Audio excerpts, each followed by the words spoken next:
I never thought position players, more specifically hitters, would make an adjustment based on a position defensively that they play.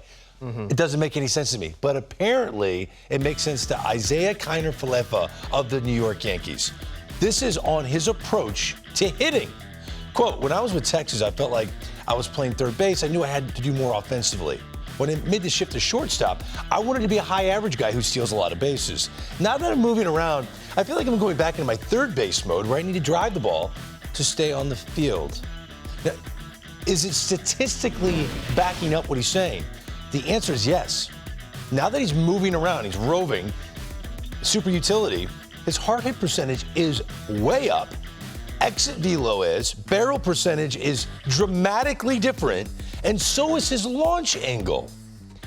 I've never heard of variables outside of a batter's box changing the way a guy treats that moment when he's in a batter's box. I haven't heard these variables. I have heard these variables. I just haven't heard them in a long time. You know, back in the days, yes, shortstops, you would assume, are going to be a high average, doesn't have to drive the ball a lot, just get on base, work counts.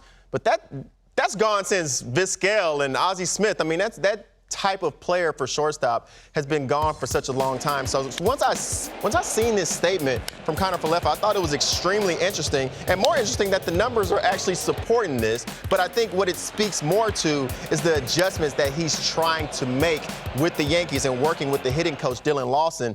Last year wasn't good for him, I would say. I mean, he struggled a little bit. The fan base was on him. He struggled defensively. So he knew, if I'm going to find my value with these New York Yankees, if I want to be here, I have to be open to this idea that Boone is approaching me with about being a utility player. And if I'm going to be an outfielder, outfielders across the league do naturally slug a little more. Yeah. I mean, we're the best athletes on the field. We have the most power out of any position in baseball. So if you're going to be an outfielder, you have to bring the thunder. He just wants us to not push back and go along with this as it's factual. Yes, it is fact. Okay. But with Kiner-Falefa, I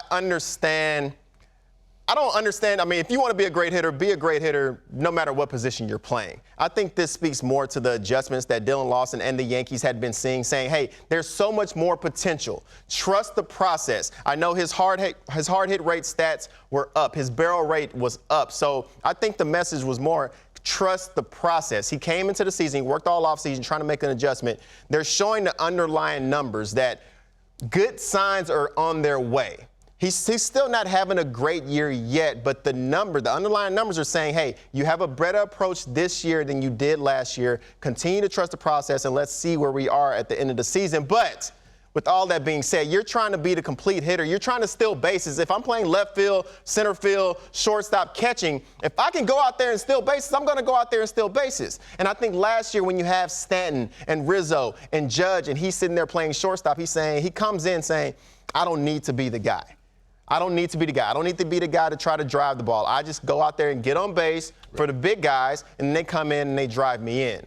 But I'm not saying I agree with it because I don't. I was about to ask. I don't. I think it's all about the adjustment and being the complete hitter no matter where you're playing out there in the field. But if that's what it takes for you to motivate you, and that's what it takes for you to feel like you're validated for changing your approach, then go with it. Can we simplify it in a way for people to understand what he's thinking? Instead of, taking two A-hacks, try to hit a home run on two swings.